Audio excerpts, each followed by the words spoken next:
தாய் ஒட்டகமும் குட்டி ஒட்டகமும் ஒரு மாலை பொழுதில் உலாத்திக் கொண்டிருந்தன.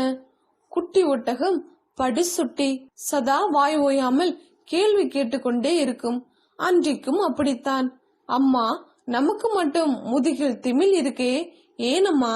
தாய் எப்போதும் பொறுமையாக பதில் சொல்லும். நாமெல்லாம் இயல்பாக பாலைவனத்தில் வாழ்பவர்கள் இல்லையா?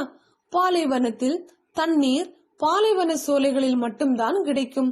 தினம் தினம் கிடைக்காது. கிடைக்கும் தண்ணீரை முடிந்த மட்டும் நம் உடம்பில் சேமித்து வைத்துக் கொள்ள வேண்டும்.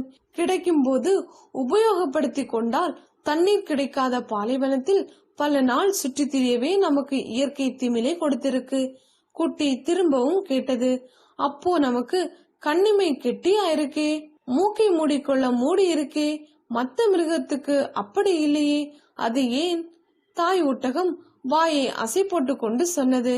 பாலைவனத்தில் மணல் புயல் அடிக்கும்.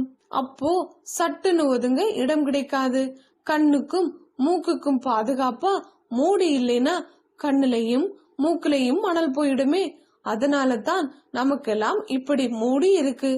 குட்டி இப்போது அம்மாவின் கால் குழம்பை பார்த்து கேட்டது. இவ்வளவு பெரிய குழம்பு நமக்கு எதுக்கு? அது கண்ணு மணல்ல நடக்கும் போது நம்ம கால் மணல்ல புதையாம நடக்கத்தான். பொறுமையாக பதில் சொன்னது அம்மா ஒட்டகம். பல்லும் நாக்கும் இவ்வளவு கெட்டியா தடியா இருக்கே, அது ஏன்? இது குட்டி யோசனையுடன் கேட்ட கேள்வி. அம்மா ஒட்டகம் சொன்னது. பாலைவனத்தில் செடி கொடி எல்லாம் முரட்டுத்தனமாக இருக்கும். அதையெல்லாம் கடித்து சவைத்து தின்ன வேண்டாமா? இப்போது குட்டி பட்டென்று கேட்டது. அம்மா, இது எல்லாம் வைத்துக்கொண்டு லண்டன் குளிரிலே இந்த மிருக காட்சி சாலையில் நாம 2 பேரும் என்ன செஞ்சுக்கிட்டு இருக்கோம்?